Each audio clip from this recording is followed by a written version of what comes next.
Hello friends, welcome to இது உங்கள் சமையல். இன்னைக்கு பார்த்தீங்கன்னா சூப்பரான ரெசிபிங்க. இது கறி குழம்பே தோத்து போயிடும், அந்த அளவுக்கு ரொம்ப டேஸ்டியாக இருக்கும். என்ன அப்படின்னு தானே பார்க்குறீங்க? சப்பாத்தி, பூரி, தோசை, இட்லி, பிரியாணி அப்படியே அடிக்கிட்டே போகலாம். எல்லாத்துக்கூடையும் தொட்டு சாப்பிட்றதுக்கு ரொம்ப ரொம்ப டேஸ்டியாக இருக்கும். கிட்ஸுக்கும் ரொம்பவே பிடிக்கும். இந்த வீடியோவில் பார்த்தீங்கன்னா இது தவிர வேற என்னெல்லாம் பார்க்க போகிறோம்னா நிறைய டிப்ஸ் பார்க்க போகிறோம். உப்பு கூட்டா என்ன பண்ணுறது, காரம் கூடுனா என்ன பண்றது அப்படின்னு சொல்லிட்டு ஒன்னொன்னும் இந்த வீடியோலயே நான் சொல்லியிருக்கிறேன். மிஸ் பண்ணாம லாஸ்ட் வரைக்கும் பாருங்க.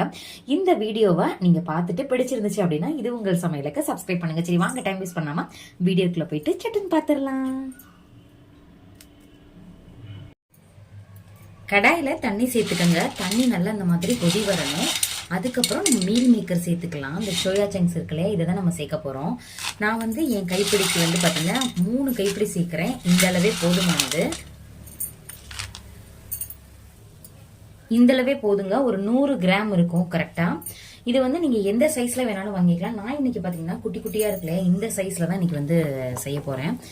அடுப்பை ஹை ஃப்ளேமில் வச்சுக்கோங்க. திருப்பி லைட்டாக கொதி வர ஆரம்பித்த உடனே நம்ம இதை எடுத்து அப்படியே வச்சிடணும். கொஞ்ச நேரத்துக்கு ஒரு மூடி போட்டு இதை மூடி வச்சிடணும். ஒரு 10 நிமிஷம் கழிச்சு பார்த்தீங்கன்னா இது எல்லாமே நல்லா கிறிஸ்பியாக இருக்கு இல்லையா, அப்போ இது எல்லாமே நல்லா சாஃப்டாக இருக்கும். அதுக்கப்புறம் இதை பிழிஞ்சு நம்ம எடுத்துக்கலாம். இந்த இது பார்த்தீங்கன்னா சோயா சங்க் சாப்பிட்றது ரொம்பவே நல்லது. நீங்கள் வீக்லி ஒன்ஸ் இதை தாராளமாக செஞ்சு கொடுக்கலாம். இதை கிரேவியாக செய்யலாம். அப்படி இல்லைன்னா பார்த்தீங்கன்னா இதை ஃப்ரை 65 மாதிரி செய்யலாம்.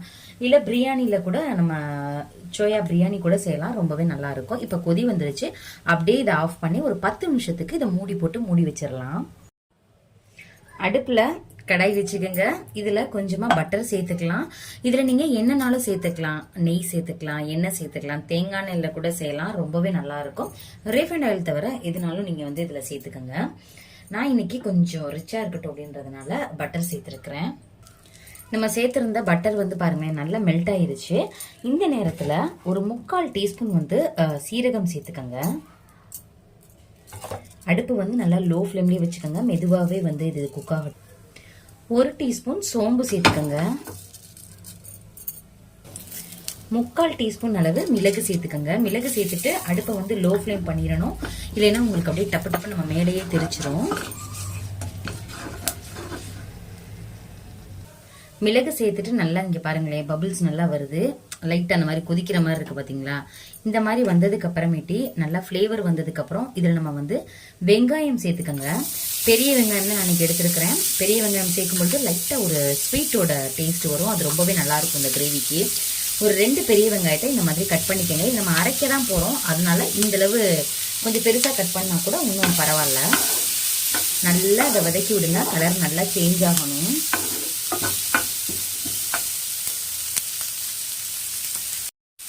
லைட்டாக கலர் சேஞ்ச் ஆகும் பொழுதே ஒரு வெள்ளைப்பூண்டு ஒரு 5 இது சேர்த்துக்கங்க போதும்.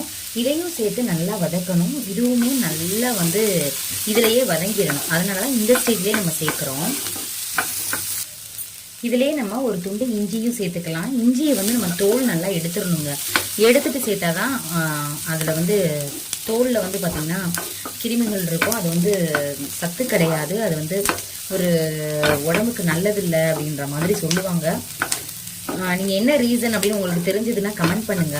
ஏன் தோல் சேர்க்கக்கூடாது அப்படின்னு சொல்லிட்டு நஞ்சுன்னு சொல்லுவாங்க. அது உங்களுக்கு என்ன ரீசன் அப்படின்ட்டு சரியா தெரிஞ்சது அப்படின்னா நீங்கள் கமெண்ட் பண்ணுங்க. கலர் நல்லா மாறிடுச்சு பார்த்தீங்களா. இந்த மாதிரி மாறினாதான் கலரும் நல்லா இருக்கும், கிரேவியோட கலரும் டேஸ்ட்டும் நல்லா இருக்கும். இந்த ஆனியன்ல இருந்து தான் இந்த ஸ்வீட் டேஸ்ட் வரும். இப்போ இதில் என்ன பண்ணிக்கலாம் அப்படின்னா தக்காளி சேர்க்க போகிறோம். தக்காளி ஒரு 2 தக்காளி சேர்த்தோம் அப்படின்னா சரியா இருக்கும்.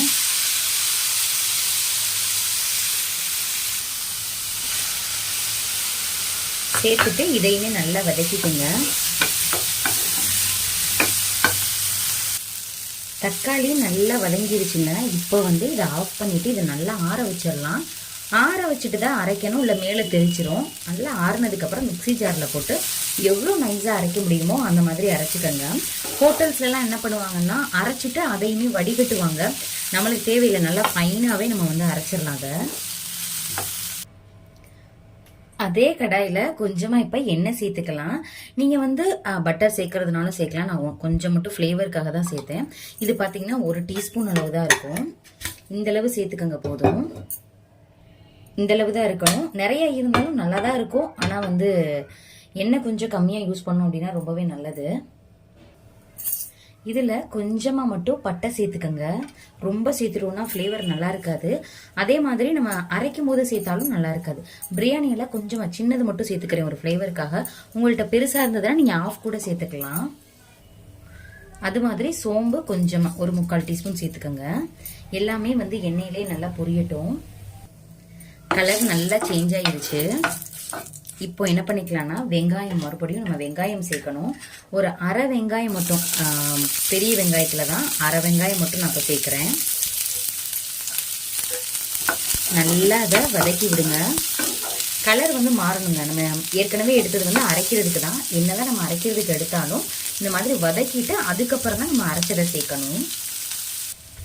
வெங்காயம் கலர் நல்லா சேஞ்ச் ஆயிடுச்சு பாருங்களேன். இந்த நேரத்தில் நம்ம ஆற வச்சிருந்தோம் இல்லையா, வெங்காயம் தக்காளி வதக்கணும் இல்லையா, அதை இதில் சேர்த்துக்கலாம்.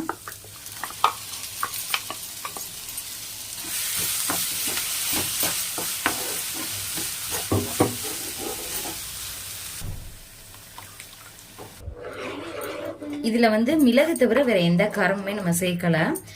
காஷ்மீரி சில்லி பவுடர் இருக்கு இல்லையா, நம்ம அதுதான் சேர்க்க போறோம். அது நல்ல கலர் கொடுக்கும். இன்னொன்னு டேஸ்ட்டும் நல்லா இருக்கும். இல்ல கலர்லாம் தேவையில்லை அப்படின்னு நினைச்சீங்கன்னா நீங்க வந்து வெறும் மிளகாய் தூள் கூட சேர்த்துக்கலாம். டேஸ்ட்ல எந்த டிஃபரன்ஸும் இருக்காது. இதுல 1 டீஸ்பூன் அளவு மட்டும் மிளகாய் தூள் சேர்த்துக்கங்க. கரம் மசாலா 3/4 டீஸ்பூன் சேர்த்துக்கங்க. 1 டீஸ்பூன் கல்லுப்பு சேர்த்துக்கோங்க. இன்னுமே இது திக்காக தான் இருக்குது. நம்ம வந்து கொஞ்சம் இதில் தண்ணி சேர்க்கணும். மிக்ஸ் பண்ணிவிட்டு நம்ம கன்சிஸ்டன்சி பார்த்துட்டு நம்ம தண்ணி சேர்த்துக்கலாம். 1 சிட்டிகை மட்டும் மஞ்சள் தூள் சேர்த்துக்கிறேன். இதில் மஞ்சள் தூள் சேர்க்கணும் அப்படின்ற அவசியம் இல்லை. இருந்தாலும் நம்ம செய்கிற சாப்பாடுகளில் மஞ்சள் தூளும் அதுக்கப்புறம் பெருங்காயத்தூள் இருக்கு இல்லையா, அதுவும் கொஞ்சம் சேர்க்கறது ரொம்பவே நல்லது. அதனால இருக்கிற வாயுவை வந்து இது வந்து வெளியேற்றிடும். நாளா சரி வந்து நம்ம உடம்புல இருக்கிற கேஸை வந்து இது வெளியேற்றுறதுக்கு ரொம்பவே ஹெல்ப்ஃபுல்லாக இருக்கும். மஞ்சள் இது வந்து நோய் எதிர்ப்பு சக்தி இல்லையா, அதனால தான் நம்ம கொஞ்சம் கொஞ்சம் சேர்க்கறது நல்லது. ரொம்ப சேர்க்கக்கூடாது, 1 பிஞ்ச் போதும். இதில் கொஞ்சமாக தேவையான அளவு மட்டும் நான் இப்போ தண்ணி சேர்க்குறேன். நல்லா கொதிச்சுட்டு இருக்கு. பச்சை வாசனை எல்லாமே போயிருச்சு. அடுப்பை லோ ஃப்ளேம் பண்ணிக்கங்க. பாருங்க, இந்த அளவு திக்னஸ் இருக்கு. உங்களுக்கு வந்து கிரேவி இந்த அளவு திக்னஸ் வேணும் அப்படின்னா இன்னும் கொஞ்சம் தண்ணி சேர்க்கணும். ஏன்னா நம்ம மீல் மேக்கர் இதுல சேர்த்ததுக்கு அப்புறம் இன்னமுமே திக்காகும். அதனால ஒரு 1/2 கப் மட்டும் இதுல தண்ணி சேர்த்துக்கங்க. நீங்க இதே கிரேவியில பாத்தீங்கன்னா எக்கும் சேர்க்கலாம். அதுக்கு வந்து இவ்வளோ தண்ணி சேர்க்கணும்னு அவசியம் இல்லை. ஏன்னா எக்கு வந்து அதை அப்சர்வ் பண்ணாது இல்லையா, அதனால. காளான்லையும் செய்யலாங்க, ட்ரை பண்ணி பாருங்க. இந்த அளவு போதும். சுடுதண்ணில நம்ம வச்சோம் இல்லையா, அந்த இது வந்து ஒரு 10 நிமிஷத்துலயே நல்லா வந்து பெருசாக இருக்கும். பார்த்தீங்கன்னா உங்களுக்கு தெரியும். இதை வந்து இப்போ தனியாக எடுத்துடலாம். இதுலையுமே பார்த்தீங்கன்னா தண்ணி நல்லா அப்சர்வ் ஆகிருக்கு பாருங்களேன். இதை எல்லாத்தையுமே நம்ம புழிஞ்சு எடுக்கணும். ஃபர்ஸ்ட் இதில் வந்து சுடுதண்ணிலேருந்து இதை தனியாக எடுத்துக்கலாம்.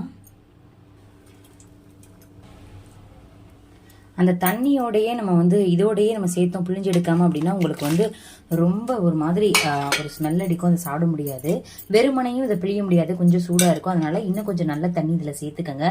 சேர்த்துட்டு அதுக்கப்புறமேட்டு இதை நீங்கள் பிழிஞ்சிடுங்க, கரெக்டாக வந்துடும். பாருங்களேன், எடுத்து வச்சிடலாம். இப்படி போட்டால் மட்டும்தான் உங்களுக்கு இந்த மாதிரி இருக்கணும். இதுக்கும் டிஃப்ரென்ஸ் தெரியும்னு நினைக்கிறேன். இந்த மாதிரி இருந்தாலும் உங்களுக்கு வந்து கிரேவியில் இது அப்சர்வ் ஆகும். நல்லா இருக்கும் இதை சாப்பிடும்போது. எல்லாத்தையும் இந்த மாதிரி எடுத்துருங்க. எல்லாத்தையுமே நம்ம பிழிஞ்சு எடுத்தாச்சு. கிரேவி நல்லா கொதிச்சிருச்சு. ஒரு ஆடை மாதிரி ஃபார்ம் ஆயிருச்சு பாருங்களேன். இந்த மாதிரி வரணும். நீங்கள் எண்ணெய் இல்லை வந்து நெய்யெல்லாம் நிறைய சேர்த்துருந்தீங்க அப்படின்னா எண்ணெய் எல்லாமே நல்லா பிரிஞ்சு மேலே வரும். இப்போ உப்பு காரம் எல்லாமே செக் பண்ணிக்கோங்க. எனக்கு பர்ஃபெக்டாக இருக்குது. உங்களுக்கு காரம் மட்டும் இன்னும் வேணும் அப்படின்னா சேர்த்துக்கோங்க. நான் காரம் வந்து கிட்ஸுக்காக கொஞ்சம் கம்மியாக தான் சேர்ப்பேன். இப்போ வந்து நம்ம ஏற்கனவே பிழிஞ்சு எடுத்தோம் இல்லையா, அப்போ இதை வந்து இதில் சேர்த்துக்கலாம். இதை அப்படியே சேர்த்துருங்க. நல்லா தான் மிக்ஸ் பண்ணி விட்டுக்கலாம். சப்போஸ் உங்களுக்கு தெரியாமல் கிரேவிலையோ இதுலையாவது உப்பு அதிகமாக போட்டுட்டீங்கன்னு வச்சுக்கோங்களேன். ஒரு இப்போ இந்த கிரேவியில் உப்பு அதிகமாயிருச்சு அப்படின்னா ஒன்றுமே பிரச்சனை இல்லை. அந்த மீல் மேக்கரை கொஞ்சமாக ஒரு கைப்பிடி எடுத்து அந்த மிக்சி ஜாரில் அரைச்சி இதில் சேர்த்துட்டு கொஞ்சமாக தண்ணி மட்டும் சேர்த்து கொஞ்சோண்டு காரப்பொடி மட்டும் போடுங்க, சரியாயிரும். உப்பு குறைஞ்சிரும். இது சாம்பாரில் உப்பு அதிகமாயிருச்சு அப்படின்னு வச்சுக்கோங்களேன். உருளைக்கிழங்கு இருக்கு இல்லையா, அதை வந்து கட் பண்ணி சாம்பாரில் சேர்த்துருங்க. அந்த உப்பை வந்து அப்படியே எடுத்துரும். இல்லை உருளைக்கிழங்கு இல்லைன்னா பரவாயில்ல, நீங்கள் சமைச்ச சாதம் இருக்கு இல்லையா, அந்த இது நல்லா கையில் பசைஞ்சிட்டிங்கன்னா ஒரு பேஸ்ட் மாதிரி ஆயிரும் கெட்டியாக. அதை நல்லா இறுக்கமாக உருண்டை மாதிரி பிடிச்சி நீங்கள் சாம்பாரில் போட்டுட்டீங்க அப்படின்னாலும் உப்போட இது வந்து கம்மியாயிரும். ட்ரை பண்ணி பாருங்க. என்னைக்காவது ஒரு எமர்ஜென்சி டயத்தில் உங்களுக்கு வந்து யூஸ்ஃபுல்லாக இருக்கும். இப்போ சேர்த்துட்டோம் இல்லையா, ஒரு கொதி மட்டும் வரணும். வந்ததுக்கு அப்புறம் இதை இறக்கிடலாம். நல்லா கொதிச்சிருச்சு. இப்போ வந்து மேலே அப்படியே கொத்தமல்லி தலையை மட்டும் தூவிக்கங்க. சூப்பரான ரெசிபிங்க, ரொம்ப நல்லா இருக்கும். இன்னொரு டிப்ஸும் சொல்லிடுறேன். சப்போஸ் இதில் வந்து உங்களுக்கு காரம் அதிகமாகிடுச்சு, கிட்ஸு சாப்பிட மாட்டாங்கன்னா ஒன்றும் பிரச்சனை இல்லை. உங்களுக்கு தேவையானதை எடுத்து வச்சுட்டு கிட்ஸோடதை கொஞ்சமாக மட்டும் எடுத்து அடுப்பில் வச்சிருங்க. இந்த மாதிரி கொதி வரும் பொழுது ஒரு 2 முட்டையை எடுத்து அதில் ஊற்றிடுங்க. நல்லா மிக்ஸ் பண்ணி விடுங்க. அதோட டேஸ்ட்டும் அல்டிமேட்டாக இருக்குங்க. கிட்ஸ் விரும்பி சாப்பிடுவாங்க. அதே மாதிரி திரும்பி திரும்பி கேட்பாங்க. நம்மளுக்கும் ரொம்பவே ஹாப்பியாக இருக்கும். இந்த மாதிரி ரெசிபி வந்து பார்த்தீங்கன்னா எக்கச்சக்கமாக நம்ம சேனலில் இருக்குது. தேவைப்பட்ட டிஸ்கிரிப்ஷன் பாக்ஸில் லிங்க் தரேன், எங்கே போய் பாருங்கள். இந்த வீடியோ உங்களுக்கு பிடிச்சிருந்துச்சு அப்படின்னா இது உங்கள் சமையலுக்கு சப்ஸ்கிரைப் பண்ணுங்கள். அப்படியே ஒரு லைக் பண்ணுங்கள். உங்கள் ஃப்ரெண்ட்ஸ் கூட ஷேர் பண்ணுங்கள். ஓகே ஃப்ரெண்ட்ஸ், இதே மாதிரி நிறைய இன்ட்ரெஸ்டிங்கான வீடியோவில் பார்க்கலாம். தேங்க்யூ, பாய்.